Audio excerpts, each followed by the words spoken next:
सभी को जय सिया राम। सुंदरकांड दोहा संख्या 8। निज पद नयन दिए मन, राम पद कमल लीन। परम दुखी भा पवन सुत, देखी जानकी दीन। इस दोहे पर हम लोग कल थे और इस दोहे से आपको ध्यान की अवस्था का पता चल रहा है। निज पद नयन दिए मन, राम पद कमल लीन। मन से राम के चरण कमलों में लीन है। तो जानकी जी राम के चरण कमलों का ध्यान करने के लिए अपने चरणों की ओर नयन देकर लीन है। और ध्यान सबके वश की बात नहीं है। अगर हम यहाँ पर अभी इसका कथानक पक्ष देखते हैं तो शायद ऐसा सोच रही होंगी कि ये चरण जो भगवान के पीछे पीछे चल रहे थे, तब तक तो इनको कोई डर नहीं था, इनके ऊपर कोई भी आक्रमण करने वाला नहीं था। विराध और दंड कारण में हम लोग ने देखा, एक दो प्रसंग थे। तो जानकी जी को कोई, यही उनके ध्यान में जो लीन है, हम लोग जब ध्यान में बैठते हैं तो क्या भगवान के चरण कमलों का ध्यान फट से आ जाता है? वो जो हमारे जीवन के जितना भी आवृत्ति है ना, पिक्चर है, वही घूमती है। तो अगर हम हर समय भगवान के नाम, कथा, लीला इस सब में अपने को लगाए रहेंगे, तो फिर जब मन घूमेगा भटकेगा तो कहाँ घूमेगा भटकेगा? फिर वो इन्हीं चीजों में घूमे भटकेगा। भगवान की लीला आदि मन में चलती रहेगी, मस्तिष्क में विचार चलता रहेगा। तो एक तो इसमें ये भी गोस्वामी जी बताना चाह रहे हैं, सिखाना चाह रहे हैं ध्यान करने वाले लोगों के लिए, जो एक कठिन साधना है। ध्यान, लीन हो जाना, स्वयं में लीन, अपने चरणों की तरफ नयन है, यानी स्वयं में लीन है वो। और स्वयं में लीन होकर के राम पद कमल लीन। निज पद नयन, तो नयन और लीन और मन, तीन चीजों से यहाँ पर ध्यान की अवस्था को बताया जा रहा है। तो जो ये अपने चरणों को क्यों देख रही हैं, जो हमने बात कही, तो शायद ऐसा सोच रही होंगी। और जब इन्हीं चरणों से राम के चरण को उन्होंने दूसरी दिशा में भेज दिया स्वयं, कि जाओ मेरे लिए ये लेकर आओ, तो या तो खुद भी पीछे पीछे भागती उनके। तो जैसे अभी तक वनवास में पूरा समय बीता, वैसे वो सुरक्षित रहती। लेकिन उन्होंने अपने को तो भगवान के पीछे नहीं भेजा, नहीं दौड़ाया, भगवान के चरण अपने से दूर करवा दिए और फिर लक्ष्मण जी को भी उन्हीं की तरफ भेज दिया। तो लक्ष्मण जी का तो बाल नहीं बांका हुआ, क्योंकि लक्ष्मण तो किसी न किसी रूप में जो वनवास में अपना व्रत निभा रहे थे, वो निभा रहे हैं। अब यहाँ पर एक बात और ये भी समझ में आती है कि पूरे समय गोस्वामी जी यही लिख रहे हैं ना कि कैसे चल रहे हैं। आगे आगे राम है, उनके पीछे पीछे सीता है, जो उनके चरण बचाती हुई चल रही हैं, यानी ब्रह्म को माया आच्छादित न कर पाए जीव के लिए, तो इसलिए बचा के चले कि जीव को ब्रह्म के चरण दिखते रहे, यानी ब्रह्म दर्शन होता रहे। और लक्ष्मण जी थोड़ा किनारे होकर के तब दोनों के चरण बचाते हुए चल रहे हैं। अब यहाँ पर भगवान चले गए आगे आगे और बाद में लक्ष्मण जी को उनके पीछे भेज दिया कि वो तो संकट में घिर गए हैं, तो तुम जाओ। तो संकट में पड़ा कौन? माता सीता, जो इस समय मनुष्य की आत्मा की, भक्ति की, स्त्री की, प्रकृति की लीला करके बाकी जनवरी संसार का है, को जनवरी की तो कितना सैलरी मिल ही कुछ गई है। संदेश दे जनवरी की रही नहीं मिली। है। तो ध्यान का मार्ग बड़ा कठिन है, इसलिए गोस्वामी जी बार बार नाम की महिमा गा देते हैं। और हनुमान जी जिस राम नाम को मुख में रख के जलधि लांघ जाते हैं, सुरसा के मुख में घुसे, उनका कुछ क्यों नहीं बिगड़ा? क्योंकि उनके मुख में तो राम नाम था। तो यदि आप विषय रस के संसार में प्रवेश कर रहे हैं और मुख में राम का नाम है, तो आप वहां से बच के वैसे ही वापस आ जाएंगे एज इट इज। ज्यों की त्यों धर दीनी चदरिया, जो कबीरदास जी कहते हैं, वही बात यहाँ पर सुरसा और हनुमान का प्रसंग भी हमें सिखलाता है। तीसरा, जब विभीषण जागे तो उन्होंने राम राम नाम ही तो लिया, और नाम राम का जपते हुए वो उन 32 दांतों के बीच में जिह्वा की तरह सुरक्षित है। यानी बाहर के विषय रस, अपने भीतर के जितने भी दोष हैं, और संसार भव सागर, तो सब तरह, जो कहते हैं ना दैहिक दैविक भौतिक तापा, तो ऐसे लग रहा है कि जो नाम है वो हर तरह के संकट में आपकी सहायता करने वाला है। वैकुंठ छोड़ते हैं लोग, वैकुंठ छोड़ दिया भरत जी ने कि हमको नहीं चाहिए, हमें तो बार बार जन्म लेना है और आपके इन चरणों में प्रेम चाहिए। वैकुंठ क्यों छोड़ दिया? जब हम लोग ने 4 प्रकार की भक्ति की बात करी थी, और सुंदरकांड भक्ति कांड है, वहां पर 4 प्रकार की भक्ति जो पढ़ी थे, सायुज ये सानिध्य, इस तरह 4 पढ़े थे, हम इस समय नहीं बता पाएंगे। तो वैकुंठ में जो लोग रहते हैं वो भगवान के साथ रहने का प्राप्त करते हैं अवसर, अपने सत्कर्मों के द्वारा, अपनी भक्ति के द्वारा। लेकिन वैकुंठ में रह के भी क्या संपूर्ण दोषों से मुक्ति हो जाती है? क्या वहां कोई झंझट नहीं है, वहां कोई झमेला नहीं है? वहां जय विजय है, जो सनत कुमार के कारण शाप पा जाते हैं और राक्षस हो जाते हैं। तो वैकुंठ में भी कब कुंठा आ जाएगी ये हम नहीं जानते हैं। और लक्ष्मी और नारायण तक में कभी ना कभी कुछ ना कुछ आपाधापी हो जाती कि मैं बड़ा कि मैं बड़ी, तुम बड़े कि मैं बड़ी। लेकिन जहां पर चरण में जिसका हो गया ध्यान, भगवान के साथ नहीं रहना चाहते हैं जो सच्चे भक्त हैं, वो भगवान के चरण में रहना चाहते हैं। हनुमान जी हो, भरत जी हो, चरण में रहने से हम कभी अपने आप को भगवान के समकक्ष देखेंगे ही नहीं। जहां भगवान के समकक्ष देखा जिसने, उसके मन में कोई ना कोई दोष विकार अहंकार के जो अलग अलग अलग अलग कलियां हैं, पल्लव हैं, ये कोई ना कोई अंकुरित हो ही जाएंगे। अब सीता माता को जब इस प्रकार हनुमान जी ने देखा, और देखा क्या कि कृष तनुशीस, तो बहुत कृशकाय हो गई हैं, शरीर उनका कृश हो गया, दुबला हो गया, दुर्बल हो गया, क्षीण हो गया। इसका मतलब लंका में होके भी वो बढ़िया बढ़िया पकवान नहीं खा रही, इसलिए कृशकाय हो गई हैं। तरु पल्लव महु रहा लुकाई, करई विचार करो का भाई। अब यहाँ पर विचार किए बिना हनुमान जी ने कोई कार्य नहीं किया है। बिना विचारे जो करे सो पाछे पछताए, तो हनुमान जी पहले ये शिक्षा दे रहे हैं कि पहले विचार करो। बहुत तरह की उनके पास रिद्धि सिद्धि हैं, पर गलत जगह में रिद्धि सिद्धि शक्ति वचन उन्होंने कुछ भी नहीं लगाया है। तो वृक्ष के पत्तों के बीच में छुप गए हैं और विचार कर रहे हैं कि मुझे क्या करना चाहिए। तही अवसर रावण तह आवा, संग नारी बहु किए बनावा। उसी अवसर पर रावण वहां पर आ पहुंचा, उसके साथ में बहुत सारी स्त्रियां थी जो बहुत प्रकार का बनाव किए हुए थी, बहुत प्रकार से अपना मेकअप की हुई थी, तरह तरह का, अलग अलग तरह का। बहुविध खल सीतहि समुझावा, साम दान भय भेद दिखावा। रावण ने बहुत प्रकार से सीता को समझाया, दुष्ट ने, उस दुष्ट ने सीता को बहुत प्रकार से समझाया, उनको साम दान भय भेद सब दिखलाया। पहले तो समझाया, फिर लोभ दिया, फिर भय पैदा किया, और भेद क्या डाला? भेद कौन सा डाला? राम और रावण के मध्य का भेद डाला कि अरे तुम तो ऐसी सुमुखी हो, कोमलांगी हो, और तुम कहाँ जिसके साथ मारी मारी फिर रही हो वन में, तो क्या सुख तुमको मिला? मुझे देखो, मेरी लंका को देखो, मेरे वैभव को देखो, मेरी संपत्ति को देखो, सुख को देखो, विलास को देखो।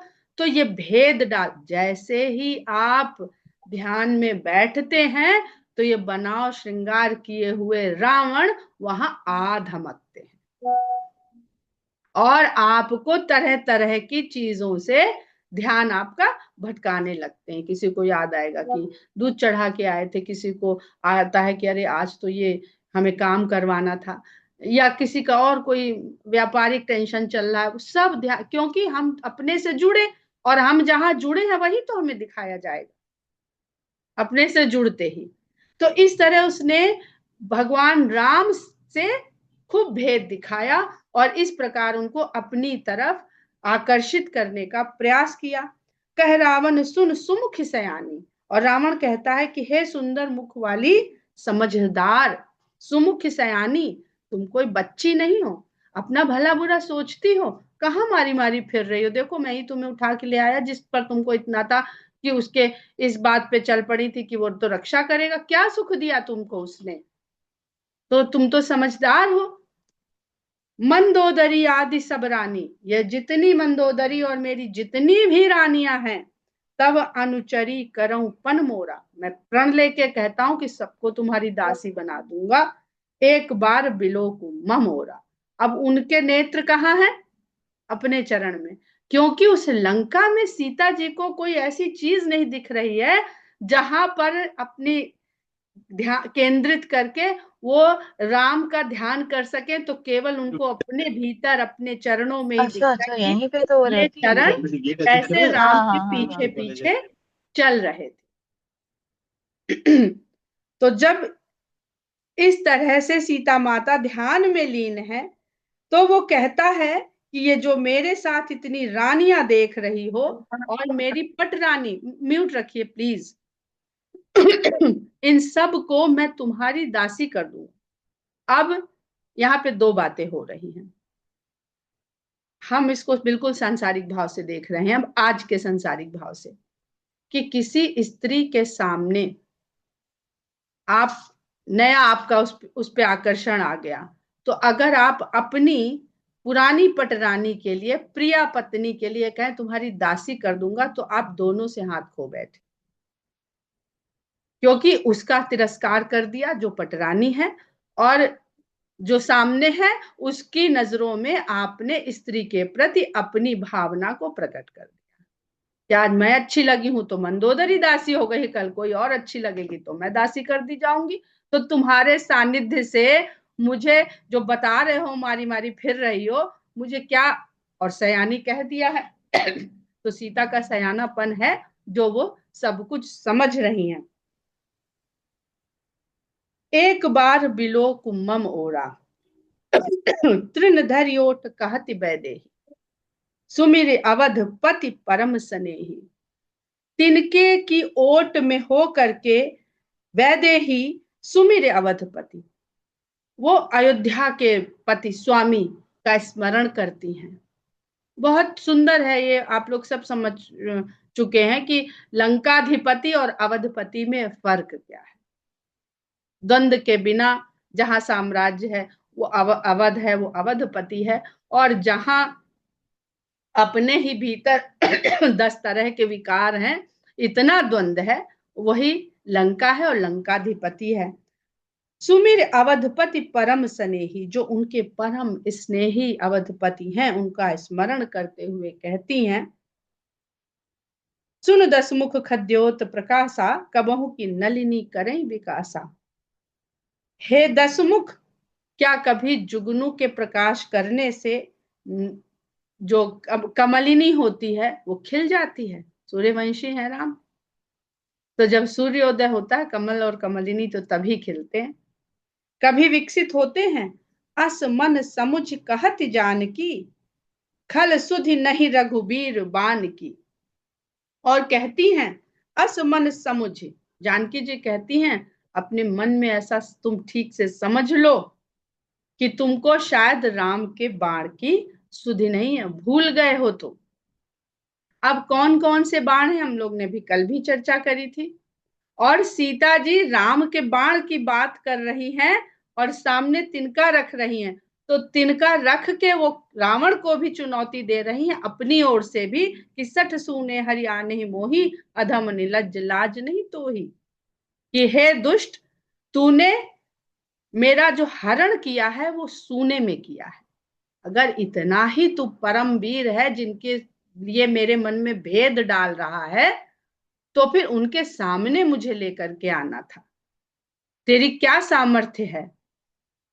सामर्थ्य नहीं है, इसलिए पहले सूना किया और मुझे चोरी से, वहां गोस्वामी जी ने लिखा ना, जैसे कुत्ता मालिक ना हो तो मुंह में, भाण में मुंह डालता है जाके चोरी से, तो इस तरह से मुझे हर करके लाया है। तो मेरे लिए तू कितना भी अपना बखान कर ले, मेरे लिए तेरी जो हैसियत है वो इस तिनके से अधिक नहीं। अधम निलज्ज लाज नहीं तो ही, हे नीच निर्लज्ज तुझे तनिक भी लाज नहीं है। ऐसा गंदा काम किया है, बहादुरी की बातें कर रहा है और अकेले में मुझे हर के लाया है। अब यहाँ पर ध्यान देने वाला जो शब्द है वो अधम है। अभी हनुमान जी ने भी अपने आप को कहा कि कहु कवन में परम कुलीना, कपि चंचल सबही विधिहीना, असमय अधम सखासु। और वहां शबरी जी ने भी अधम ते अधम, अधम अति नारी। तो क्या हनुमान जी, शबरी जी और रावण, इन सब के लिए गोस्वामी जी ने एक ही बात लिख दी, सबको अधम लिख दिया? नहीं, अधम निलज्ज। वो लोग अपने आप को अधम कह रहे हैं कि हम इस जिस तरह के जीव हैं, हम नीच श्रेणी के जीव हैं, हमसे उच्च श्रेणी के कार्य हो ही नहीं सकते हैं। और यहाँ पर रावण को माता सीता कह रही हैं कि तू नीच है, पापी है और निर्लज्ज है। उनकी बात में कितनी शालीनता है। स्वयं के लिए जब अधम कह रहे हैं तो वहां उसके साथ में शालीनता है, और यहां पर अधम के साथ में निलज्ज शब्द है। आपो ही सुनि खद्योत सम राम ही भानु समान, परुष बचन सुनि काढ़ी असी, बोला अति खिसियान। अपने आप को जुगनू के समान और रामचंद्र जी को सूर्य के समान जब सीता माता के मुख से उसने सुना, तो कठोर वचन कहते हुए उसने अपनी तलवार खींच ली, खिसिया गया और खिसियाहट में तलवार खींच ली। सीता तय मम कृत अपमाना, कटी हूं तब सिर कठिन कृपाना। सीता, तुमने मेरा अपमान कर दिया है, मैं इस कठोर कृपाण से तुम्हारा सिर काट दूंगा। ना हित सपदि मानु मन मम बानी, सुमुख हो तिनत जीवन हानि। नहीं तो शीघ्र से शीघ्र मेरी बात मान लो, हे सुंदर मुख वाली, नहीं तो तेरे जीवन की अभी हानि होती है, तो अपने जीवन से हाथ धो बैठी। श्याम सरोज दाम सम सुंदर, प्रभु भुज कर कर सम दस्कंदर। कितनी सुंदर बात सीता जी कह रही है। श्याम सरोज दाम सम सुंदर, जिनकी भुजाएं सांवली हैं, कमल की माला के समान सुंदर हैं, प्रभ भुज कर, और हाथी की सूंड के समान जो भगवान की, राम की भुजाएं हैं। हे दस्कंधर, सो भुज कंठ की तव असि घोरा, सुन सठ अस प्रवान पन मोरा। या तो वही भुजाएं मेरे कंठ में पड़ी। अब यहाँ पर कंठ का देखिए कितना सुंदर, वो दस्कंधर है और सीता माता अपने कंठ की किस तरह से बात कर रही है कि भगवान की भुजाएं कैसी हैं, मेरे परमेश्वर की, मेरे प्रिय राम की भुजाएं कैसी हैं, वही मेरे गले में पड़ेंगी, और नहीं तो ये जो तुम्हारी कठोर तलवार है ये। तो दो ही मेरे कंठ के आभूषण बनेंगे, या तुम्हारी तलवार और या भगवान राम की भुजाएं। सुन सठ अस प्रवान पनमो, हे दुष्ट तू भी मेरा ये प्रण सुन ले, धमकी दे रहा है। चंद्रहास हरु मम परितापम, रघुपति बिरह अनल संजातम। और सीता माता उस तलवार से स्वयं प्रार्थना करने लगती हैं कि हे चंद्रहास। अब ये चंद्रहास जो है, ये रावण की तपस्या से, भक्ति से प्रसन्न होकर के भगवान शंकर ने रावण को दी थी, जब वो अपने शीश चढ़ा रहा था शंकर भगवान को। तो क्या शंकर भगवान की दी हुई तलवार भले वो रावण के हाथ में है, वो सीता जी का शीश काटेगी?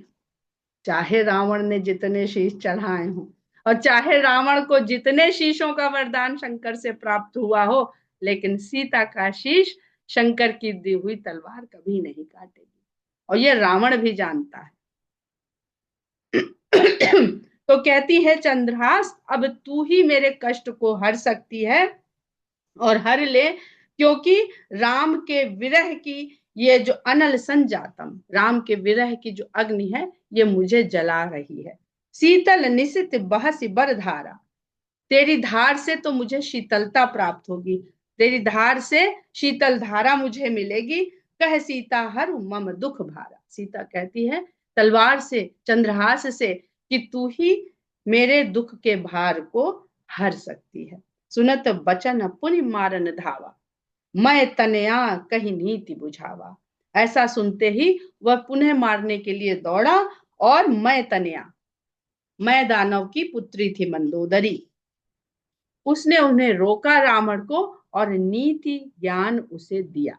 कहसी सकल निशिचरिन बुलाई, सीता ही बहुविधि त्रास हो जाई।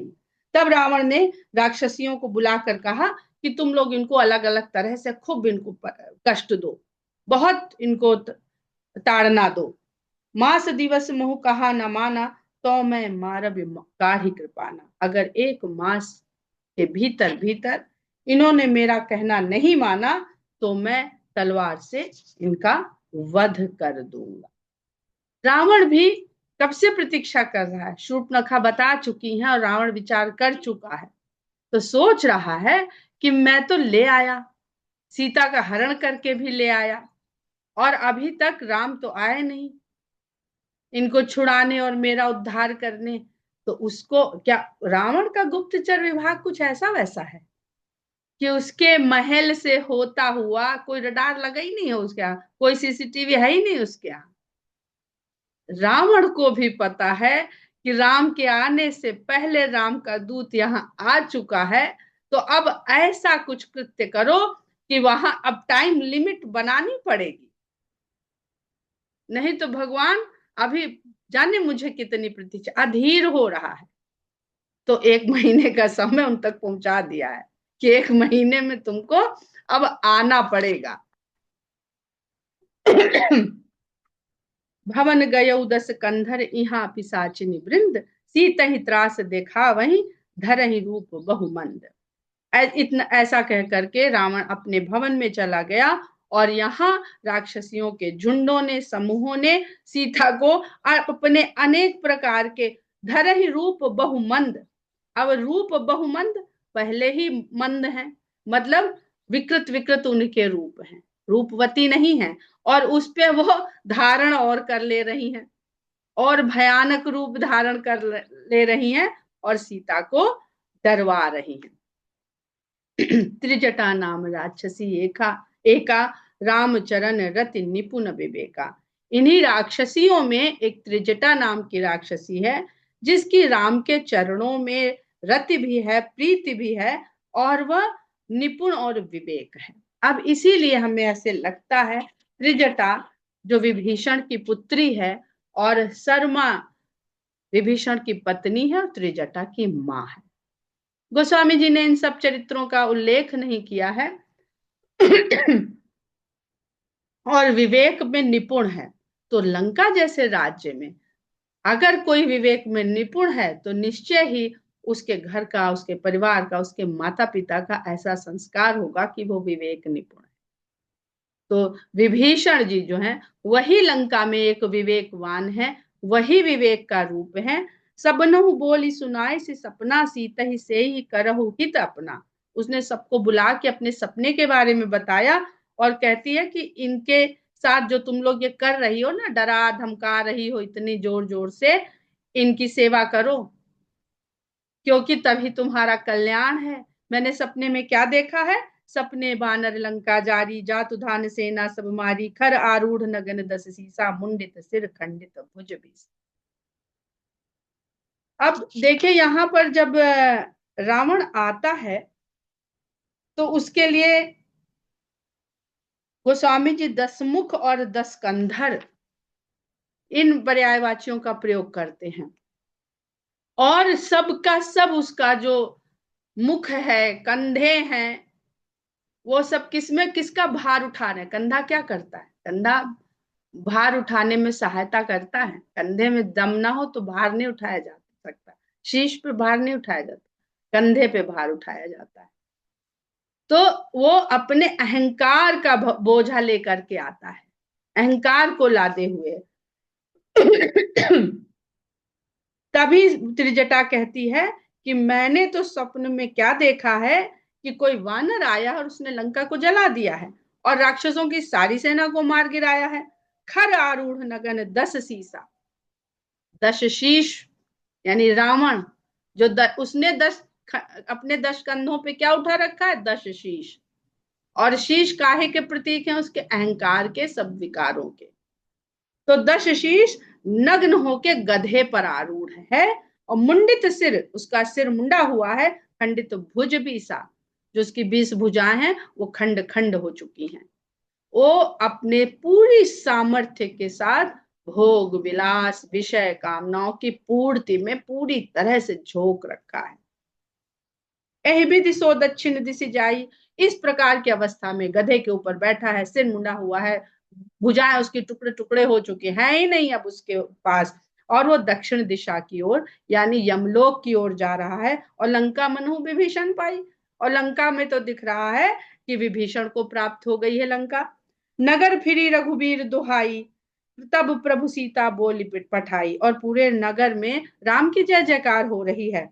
और तब भगवान सीता को बुलवाते हैं, यह सपना मैं कहूं पुकारी, हुई है सत्य गए दिन चारी। मैं ये पुकार पुकार के कहती हूँ कि 4 दिन में ये सपना सत्य हो जाएगा। तासु बचन सुनिते सब डरी, जनक सुता के चरणनि परी। त्रिजटा के ऐसे वचन सुन के वो सब डर गई और सीता जी के चरणों में गिर पड़ी। अब ये जो है ना, भय बिन प्रीत न होई गुसाई, भय से किसको प्रीत होती है? जो गलत कार्य कर रहा होता है। और ये सबसे सरलता से ऐसे लोगों के मन में प्रीति पैदा कर दी जाती है जो जो गलत कार्य करके डरते हैं। रावण गलत कार्य करके निडर होता जा रहा है, लेकिन जो डर रही, हम लोग अपने आसपास रोज बच्चों के साथ देख लीजिए, चाहे भक्तों के साथ देख लीजिए, अगर डर बैठा दीजिए तो जिसको कहेंगे उसकी भक्ति करने लगेगा मनुष्य। तो वो जानती तो है कि वो एक गलत कार्य कर रही है, इसलिए जल्दी डर भी गई और सीता जी के चरणों में गिर पड़ी। जह तह गई सकल सब, सीता कर मन सोच, और इधर उधर तितर बितर हो गई। तब सीता के मन में सोच हो गया कि मास दिवस बीते मोहि, मारी ही निश्चर पोच। 1 मास बीतते बीतते ये नीच निशाचर मुझे मार देगा। अब देखिए, इतना सुंदर है, अगर हम यहाँ पर सीता को माता प्रकृति मान लें अपनी, और ऐसे भोगी लोग इस संसार में आ जाएं जो प्रकृति का दोहन करे, प्रकृति का उपभोग करे, यही हो रहा है आजकल।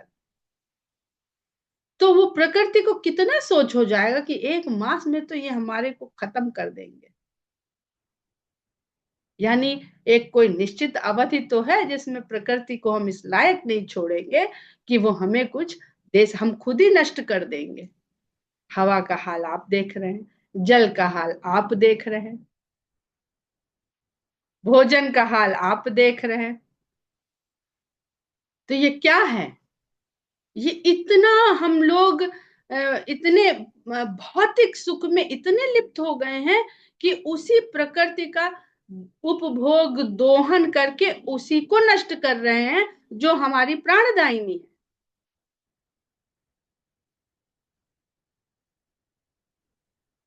त्रिजटा सन बोली कर जोरी, मातु विपत्ति संगी नित्य मोरी। तो त्रिजटा से हाथ जोड़ करके बोलती हैं कि हे माता, इस विपत्ति के समय में तू ही मेरी संगिनी हुई है। तजौ देह कर वेग उपाय, शीघ्र ही ऐसा कोई उपाय करो कि मैं ये देह त्याग दूं। दुस्सह विरहु अब नहीं सह जाई, विरह का जो असहनीय दुख है ये अब मुझसे सहा नहीं जाता। आनि काठ रचुचिता बनाई, माँ तो अनल पुनि दे ही लगाई। ये निराशा में डूबे हुए जीव के लिए यहाँ पर शिक्षा है कि एक व्यक्ति भी अगर उसके पास ऐसा हो जो उसको निराशा के गर्त से निकाल के ऊपर ले आए, समुद्र के उस पार हैं। समुद्र जो ज्वार भाटा दोनों आता है और दोनों नुकसान है। तो निराशा के सागर में इस समय सीता जी डूब रही हैं अपनी बर्बादी को देखते हुए। और ऐसे में त्रिजटा किस प्रकार उनकी काउंसलर हो जाती है। आनिकाठ रच चिता बनाई, ऐसा करिए कि लकड़ी ले आइए और उनसे चिता बना दीजिए। माँ तो अनल पुण्य दे ही लगाई, और उस चिता में फिर आप अग्नि प्रज्वलित कर दीजिए, आग लगा दीजिए। सत्य करहि मम प्रीति सयानी, सुने को श्रवण सूल समबानी। जिससे कि मेरी जो प्रीति है सत्य हो जाए, और सुने को श्रवण सूल समबानी। ये बार बार ये रावण की शूल जैसी बातें मुझे न सुननी पड़े। तो सीता जी का जो मन है वो राम के ध्यान में डूबा हुआ है, लेकिन जो कान है वो सुनने को विवश है रावण की वाणी। क्यों? क्योंकि उनकी इच्छा हो गई थी स्वर्ण मृग की। स्वर्ण मृग की इच्छा ने उनको क्या क्या देखने को दिया, सोने की लंका दिखा दी, और वहां पर रावण के द्वारा वो कितना अपशब्द और किस तरह का अपमान, तिरस्कार, लोभ, मोह सब उनको घेर लिया है। सुनत बचन पद गही समुझाए। सीता जी की इस प्रकार की जब बात सुनी तो त्रिजटा ने उनके चरण पकड़ के उनको समझाना शुरू किया। प्रभु प्रताप बल सुजस सुनाए। भगवान के प्रताप, जो भगवान का प्रताप है, उनका जो बल है, उसके सुंदर यश को उनको सुनाने। अब ये सुना कैसे रही है? सीता जी ने जो यहाँ समय बिताया है, सीता जी ने ही तो राम के बारे में उसको बताया है बैठे बैठे। माता पुत्री की वार्तालाप है।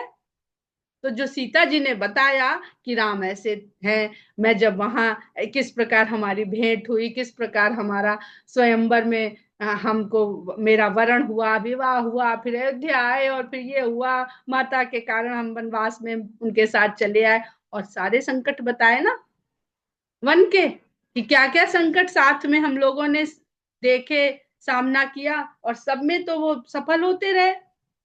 तो त्रिजटा सीता की बताई हुई ही बातों से सीता को समझा रही हैं। प्रभु प्रताप बल सुजस सुनाए से, निसिन अनल अनल मिली सुन सुकुमारी। हे सुकुमारी, अभी रात्रि हो गई, अब कहाँ किसके यहाँ अग्नि मांगने जाएं? कोई रात में अग्नि नहीं देता। अस कही सो निज भवन सिधारी। अग्नि जला के रखी जाती, माचिस नहीं होती थी ना कि जला ली जब चाहे।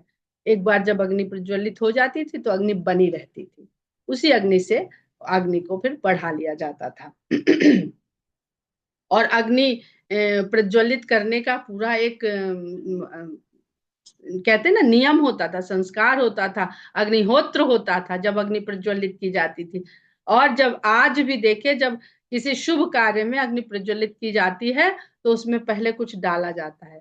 हलवाई लोग आते हैं तो अग्नि प्रज्वलित करेगी तो वो कुछ खाएगी जरूर, और अगर आप नहीं खिलाएंगे तो फिर वो अपनी इच्छा से खाएगी।